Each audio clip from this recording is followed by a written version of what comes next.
Hello everyone, welcome back to the canon hacks. This is Kishan Jadav. तो आज के video में हम बगशूट के प्रॉक्सी टैब के बारे में बात करने वाले हैं कि ये टैब हमें साइबर सिक्योरिटी में कैसे काम आता है या फिर एथिकल हैकिंग में कैसे काम आता है, इसका यूज कैसे होता है और जो एथिकल हैकर्स या फिर जो हैकर्स होते हैं वो इस टैब का यूज करके कैसे वैलिडेशन को बाईपास करते हैं। ये सब हम आज के वीडियो में सीखने वाले हैं। तो आइए देखते हैं।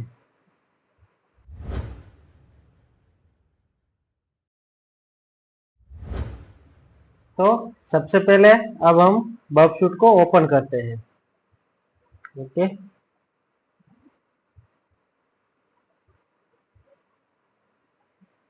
तो यहाँ पे हमारा बगशूट ओपन हो चुका है। तो इसको करेंगे नेक्स्ट, फिर कर देंगे स्टार्ट।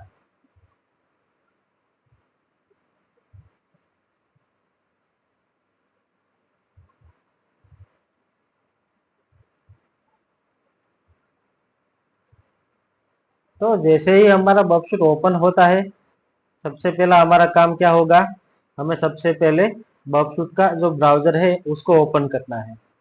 तो उसके लिए जाना है प्रॉक्सी में और वहां पे आपको ऑप्शन मिल जाएगा ओपन ब्राउजर। ओके, इसको एक क्लिक कर देंगे। हमें सिर्फ बगशूट का ही ब्राउजर ओपन करना है, ठीक है। हमें खुद का क्रोम ब्राउजर या फिर मोजिला ब्राउजर ये ओपन नहीं करना है, बगशूट का ब्राउजर ही ओपन करना है, क्योंकि यही ब्राउजर है जो बगशूट के साथ कनेक्ट है।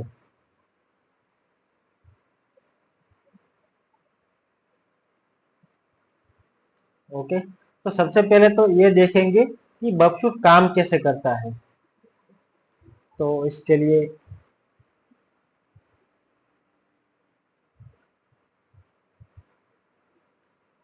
पेंट ओपन कर लेते हैं और उसमें पहले तो मान लीजिए ये एक ब्राउजर है, ये एक सर्वर है। जैसे ही यूजर कुछ ब्राउजर में कोई टाइप करता है यूआरएल वगैरह, तो क्या करेगा, वो रिक्वेस्ट सेंड करेगा सर्वर को और सर्वर उसका रिस्पॉन्स देगा। ओके, तो ये रिक्वेस्ट और रिस्पॉन्स जो ये प्रोसेस चल रही है, ये अगर हमें देखनी हो तो हमारा बगशूट का काम क्या है, ये यहाँ पे बीच में बैठा होता है। ओके, तो यहाँ से ब्राउजर जो भी रिक्वेस्ट करेगा और उसका जो भी रिस्पॉन्स आएगा, वो दोनों ही ये हमारा बगशूट यहाँ पे वो देख रहा होता है और सब कुछ रिकॉर्ड कर रहा होता है। तो बगशूट का काम क्या होता है, रिक्वेस्ट और रिस्पॉन्स को मॉनिटर करना और साथ साथ में उसमें अगर कुछ चेंज करने हैं तो चेंज भी कर सकता है। तो पहले ये देख लेते हैं कि ये मॉनिटर कैसे करता है। ओके, तो जैसे कि ये हमारा बगशूट है और ये हमारा ब्राउजर है। ओके, तो देख लीजिए ये जो प्रॉक्सी टैब है उसके अंदर यहाँ पे HTTP हिस्ट्री में एक बार क्लिक कर लीजिए, क्योंकि यहाँ पे सब कुछ जो भी हिस्ट्री हुई है, मीन्स जो भी रिक्वेस्ट और रिस्पॉन्स आया है वो सब कुछ यहाँ पे दिखाया जाएगा। अभी कुछ नहीं है क्योंकि हमने कोई भी रिक्वेस्ट नहीं की है। अभी यहाँ पे हम कोई भी एक वेबसाइट ओपन करेंगे, जैसे कि ये एक यूआरएल है, ये ओपन कर रहा हूँ। तो देखिए यहाँ पे एक रिक्वेस्ट आई है और यहाँ पे प्रोसेस हो रहा है और जितनी प्रोसेस होती रहेगी उतनी ये रिक्वेस्ट यहाँ पे आती रहेगी। तो ये अभी तक वेबसाइट ओपन नहीं हुई है, ये अभी एप्लीकेशन लोडिंग में ही है। तो जितनी लोडिंग लेगा उतनी ही रिक्वेस्ट आएगी। तो अभी हमारी वेबसाइट ओपन हो चुकी है। ओके, और यहाँ पे उस हिसाब से सारी रिक्वेस्ट हमें मिल गई है। ओके, तो यहाँ पे अभी कोई भी एक रिक्वेस्ट पे हम क्लिक करके देखते हैं। तो देख लीजिए यहाँ पे हमें क्या क्या मिलता है, ये एक बार देख लीजिए हमें क्या क्या मिलेगा। एक तो ये रिक्वेस्ट क्या जा रही है सर्वर में, वो सब कुछ मिलेगा। और रिस्पॉन्स क्या आ रहा है सर्वर की तरफ से वो हमें देखने को मिलेगा। ठीक है, तो ये रिक्वेस्ट और रिस्पॉन्स हमें पूरा प्लेन टेक्स्ट में हमें देखने मिलेगा। और यहाँ पे हमें क्या क्या मिलेगा, जितनी भी रिक्वेस्ट है उसका होस्ट क्या क्या है, तो कौन से होस्ट ने कौन सी रिक्वेस्ट की है ये सब मिलेगा, फिर कौन सी मेथड यूज की है, फिर यहाँ पे ये भी दिखाएगा कि कौन सा यूआरएल यूज किया गया है। ओके, फिर यहाँ पे पैरामीटर्स का ऑप्शन है, अगर कोई पैरामीटर यूज हुआ है तो वो पैरामीटर दिखाएगा। फिर यहाँ हमारा स्टेटस कोड है, जो रिस्पॉन्स में स्टेटस कोड आएगा वो है। फिर कितना बड़ा जो रिस्पॉन्स है वो आया है उसकी लेंथ बताता है यहाँ पे। ओके, फिर यहाँ पे टाइटल है, फिर आईपी एड्रेस है सर्वर का, तो ये सब डिटेल यहाँ पे हमें देखने को मिल जाती है। ओके, तो अभी के लिए तो हमारे लिए यहाँ पे मेन क्या है कि जो होस्ट है वो होस्ट का नाम और उसका जो यूआरएल क्या है वो हमें देखना है। ओके, तो जैसे कि ये सब हम हमारे ब्राउजर ने रिक्वेस्ट की है, ये वाली तो एक एक करके हम देख सकते हैं। ये जो लास्ट वाली जो हमने रिक्वेस्ट की थी उससे क्या हुआ, उससे जो हमारी वेबसाइट ओपन हुई थी। ओके, ये वाली। ठीक है, अगर आपको फिर से अगर देखना है तो एक बार हम देख लेते हैं, इसको एक बार रिफ्रेश कर लेंगे तो यहाँ पे 7 रिक्वेस्ट है तो 8वीं रिक्वेस्ट आ जाएगी। ओके, ठीक है, देखो 8वीं रिक्वेस्ट आ गई है, ये 8 नंबर की। तो इसका जो रिक्वेस्ट और रिस्पॉन्स यहाँ पे हमें दिखाएगा। उसमें हमें क्या देखना है, इतना बड़ा जो भी कोड है उसमें हमें कोई लेना देना नहीं है। हमें सिर्फ क्या देखना है, हमें देखना है ये जो होस्ट है वो होस्ट कौन सा है और यहाँ पे पाथ कौन सा है। अभी के लिए तो कुछ नहीं है, सिर्फ स्लैश है। ओके, लेकिन हमें यहाँ पे सिर्फ ये 2 चीजें ही देखनी है और हमें जो भी रिस्पॉन्स आता है वो यहाँ पे आता है। ओके, तो हमने जो भी ब्राउजर में जो भी काम किया है वो सब हमें हमारे ब्राउजर ने कौन सी रिक्वेस्ट की है, सामने सर्वर ने रिस्पॉन्स क्या भेजा है, ये सब हम यहाँ से देख सकते हैं।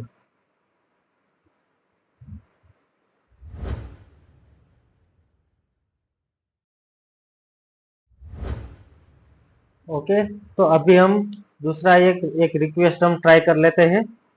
पहले इसको पैरेलल में हम कर लेते हैं। ओके, हमने एक साइड में हमने ब्राउजर ओपन किया है, एक साइड में बफर ओपन किया है। तो यहाँ अभी तक कितनी रिक्वेस्ट है, अभी 8 रिक्वेस्ट ही है। ओके, अभी ये वेबसाइट है, यहाँ पे हम ये वाली जो गो टू इनपुट चेकर है इस पे हम जाएंगे। तो इसकी अभी रिक्वेस्ट आई है कि नहीं ये देख लेते हैं। तो देख लीजिए यहाँ पे इसकी रिक्वेस्ट आई है और इस रिक्वेस्ट में हम देख सकते हैं कि जो होस्ट है वो क्या है, ये वाली वेबसाइट है और उसका जो यूआरएल है वो क्या है, जो पाथ कि हमें इनपुट चेक डॉट एचटीएमएल नाम की फाइल हमें एक्सेस करनी है। ओके, तो सामने से रिस्पॉन्स क्या आया है, तो कि रिस्पॉन्स ये पूरा कोड आया है। ओके, उस फाइल का कोड आया है। अगर कोडिंग समझ में नहीं आ रहा है, कुछ भी समझ में नहीं आ रहा है, ओके, तो यहाँ पे हम सिंपल रेंडर कर सकते हैं। रेंडर से क्या होगा कि वेबसाइट कैसी दिखेगी ये हमें दिखाता है।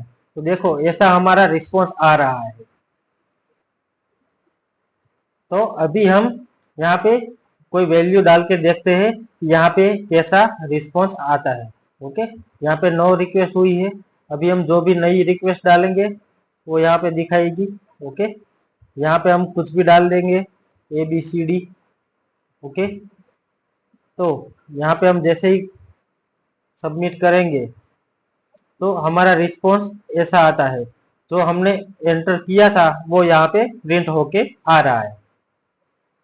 तो यही वाली रिक्वेस्ट यहाँ पे दिख रही है क्या,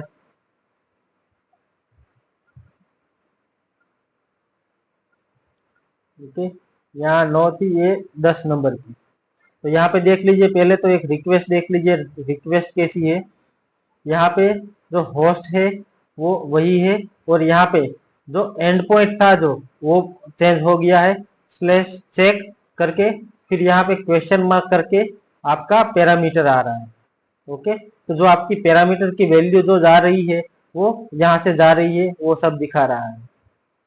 और ये जाने के बाद सर्वर ने आपको क्या रिस्पॉन्स दिया है वो यहाँ पे आपको रेंडर करके दिखाएगा। ओके, यहाँ पे रेंडर करना है तो रेंडर कर सकते हैं, अगर कोडिंग आता है तो आप यहाँ से कोडिंग भी देख सकते हैं कि आपको कौन सा कोड वापिस मिला है।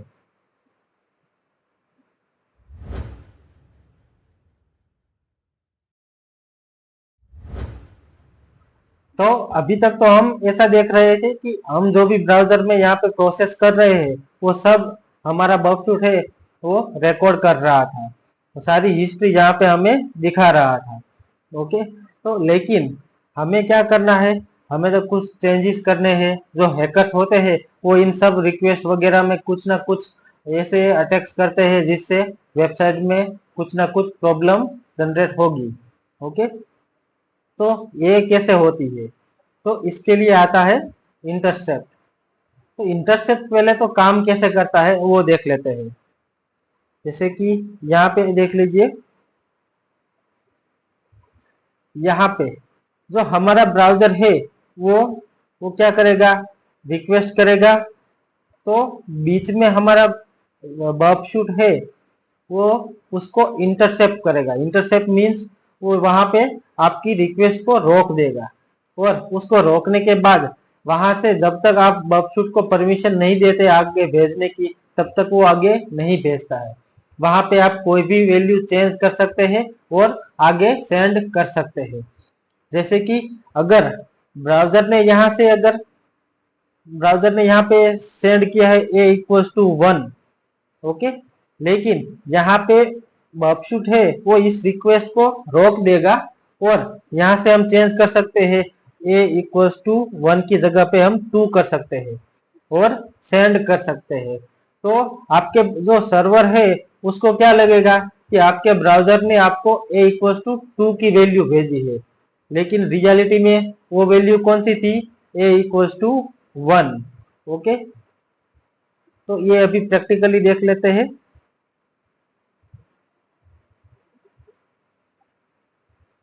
तो हमें पहले तो इंटरसेप्ट करने के लिए क्या करना पड़ेगा, तो कि हमारे जो प्रॉक्सी टैब है उसके अंदर इंटरसेप्ट का एक ऑप्शन है, इंटरसेप्ट, ये हमें ऑन करना पड़ेगा। जैसे ही हम इसको ऑन करेंगे हमारी जो भी रिक्वेस्ट जाएगी वो सब यहाँ पे ये रोक देगा। ओके, पहले तो हम इसको बैक कर लेते हैं। ओके, अभी जो भी हम रिक्वेस्ट करेंगे उससे पहले यहाँ पे हम इंटरसेप्ट ऑन कर लेते हैं। ये हो गया इंटरसेप्ट ऑन। यहाँ पे हम कुछ भी रिक्वेस्ट डाल रहे हैं, जैसे कि 1 1 1 1, 4 बार 1 डाला है। ओके, और इसको सबमिट करेंगे। तो देख लीजिए यहाँ पे ये रिक्वेस्ट है, ये एक रिक्वेस्ट आ गई है। ये आपका ब्राउजर ऐसे ही लोड लेता रहेगा क्योंकि ये सर्वर तक जा ही नहीं रहा है। तो ये अभी हमारे बॉक्सशूट में ही है। ओके, तो ये रिक्वेस्ट देख लेते हैं। तो देख लीजिए यहाँ पे होस्ट का नाम है, और यहाँ पे वो जो लोकेशन है, और यहाँ पे इनपुट इक्वल्स टू 1111 जो हमने यहाँ पे एंटर किया है वो अभी यहाँ से हम चेंज कर सकते हैं। जैसे कि इसको चेंज कर देंगे और यहाँ पे कर देंगे 222। ओके, और अभी आगे भेजने के लिए, अभी सर्वर में भेजने के लिए इसको करेंगे फॉरवर्ड। अगर ये रिक्वेस्ट हमें सेंड ही नहीं करनी है तो हम करेंगे ड्रॉप। ओके, तो हम कर रहे हैं फॉरवर्ड। तो देख लीजिए यहाँ पे हमारा जो आंसर क्या आया है, हमारा जो रिस्पॉन्स 222, लेकिन रियलिटी में हमने क्या एंटर किया था, 111। ओके, तो ऐसे हम वैल्यू को चेंज कर सकते हैं।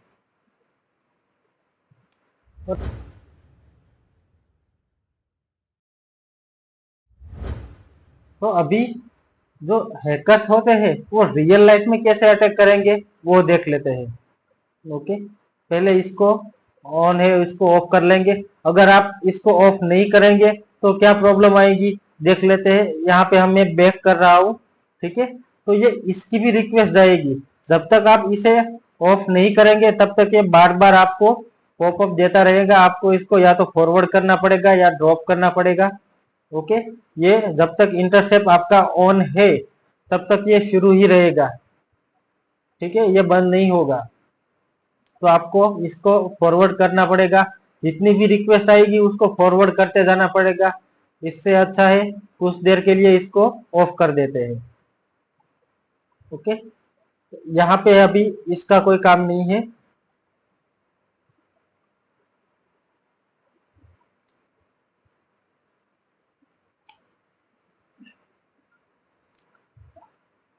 अभी ये जितनी भी रिक्वेस्ट की है हमने वो सब यहाँ पे हिस्ट्री में आपको देखने मिल जाएगी। ये देख लीजिए, ये भी है। ओके, तो ये सब आपको यहाँ पे हिस्ट्री में मिल जाएगी। अभी हमें क्या करना है, मोबाइल नंबर वैलिडेटर। ओके, ये मोबाइल नंबर वैलिडेशन हमें करना है। रियल लाइफ में हैकर्स क्या करते हैं वो देखेंगे। तो देखो यहाँ पे जैसे कि मैं 1 डाल रहा हूँ, 1 2 3, ठीक है, 1 2 3 डाला है और सबमिट करूंगा। तो ये देखो मना कर रहा है क्योंकि ये मोबाइल नंबर तो तीन तीन नंबर्स का नहीं होता है, मोबाइल नंबर 10 नंबर्स का होता है। ओके, तो हमें 10 नंबर डालने होंगे, 10 डिजिट। अभी एबीसीडी कुछ डाल देते हैं, एबीसीडी चल रहा है क्या, देखो ये रिक्वेस्ट ही नहीं जा रही है आगे। इसके आगे कोई रिक्वेस्ट ही नहीं जाएगी। ओके, क्योंकि ये यहाँ पे बोल रहा है कि आपको 10 नंबर ही डालने हैं, उसके अलावा कुछ भी नहीं डालना है। तो अभी हम कोई भी 10 नंबर डाल देते हैं, 98989898। देखो अभी एरर नहीं आ रही है। ओके, और सबमिट कर देंगे। ओके, तो ये सक्सेसफुली सबमिट हो चुका है। ये सिर्फ टेस्टिंग के लिए है, ठीक है, लेकिन इसमें क्या होगा ये हम दिखा रहे हैं। इसको वापस से बैक कर लेते हैं। लेकिन यहाँ पे हमें सिर्फ 10 नंबर के जो डिजिट है, जो नंबर है, उनको ही यहाँ एंटर करने दे रहा है। तो इसको कैसे बाईपास करते हैं, तो कि यहाँ पे अब हम इंटरसेप्ट ऑन करेंगे। ओके, ये इंटरसेप्ट ऑन कर दिया है। यहाँ पे हम कंप्लीट 10 नंबर डालेंगे। ओके, और कर देंगे सबमिट। अभी हमारी रिक्वेस्ट है, यहाँ पे देखो आपको तो यहाँ तो अभी वो नंबर नहीं मिल रहा है। क्यों नहीं मिल रहा है, क्योंकि ये पोस्ट मेथड है। अगर यहाँ पे पोस्ट लिखा हुआ है तो आपका जो भी पैरामीटर है वो यहाँ पे नीचे होगा। कहाँ पे, नीचे। अगर गेट है, यहाँ पे गेट लिखा हुआ है तो ही यहाँ पे ऊपर होगा। अगर पोस्ट लिखा है तो वो पैरामीटर आपको यहाँ पे नीचे मिल जाएगा। ओके, तो अभी यहाँ पे जो नंबर है वहां पे हम चेंज कर देंगे, कुछ भी कर देंगे, ठीक है, 1 2 3 कर लेंगे अभी और फॉरवर्ड कर देते हैं। तो देख लीजिए, पहले तो हमें 10 नंबर के अलावा कुछ भी एंटर नहीं करने दे रहा था। ओके, लेकिन हमने जो वैलिडेशन था वो हमने बाईपास कर दिया है। अभी 1 2 3 ही हम डाल सकते हैं। अभी कोई और एग्जांपल भी ले लेते हैं।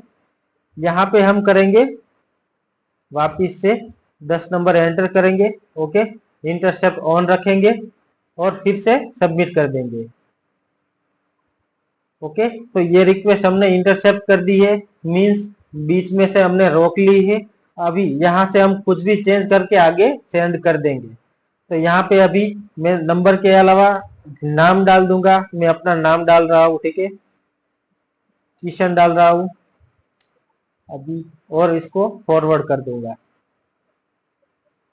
तो देख लीजिए यहाँ पे जो पहले सिर्फ नंबर ही एंटर करने दे रहा था वो अभी वहां पे हम अपना नाम भी डाल सकते हैं। तो इंटरसेप्ट का ऐसे यूज होता है। ओके, हम कोई भी वैल्यू हमारी रिक्वेस्ट से जो भी जा रही है उसको चेंज करके कोई और ही वैल्यू सेंड कर सकते हैं। तो ये यूज था इंटरसेप्ट का। तो अभी प्रॉक्सी में दूसरे भी ऑप्शंस है, जैसे कि वेब सॉकेट हिस्ट्री है, मैच एंड रिप्लेस एंड दूसरे प्रॉक्सी सेटिंग्स वगैरह भी है, ये सब। ठीक है, ये सब हम आगे देखेंगे। तो आज के लिए बस इतना ही। अगर आपको आज का जो भी समझाया हुआ है वो समझ में नहीं आया है, जैसे कि रिक्वेस्ट रिस्पॉन्स क्या है, ये बीच में से इंटरसेप्ट कैसे कर रहा है और वैल्यू कैसे चेंज कर रहा है, ये सब अगर समझ में नहीं आया है तो एक बार कमेंट कर लीजिए, आपको आंसर मिल जाएगा। ओके, और आज के लिए बस इतना ही। मिलते हैं अगले वीडियो में।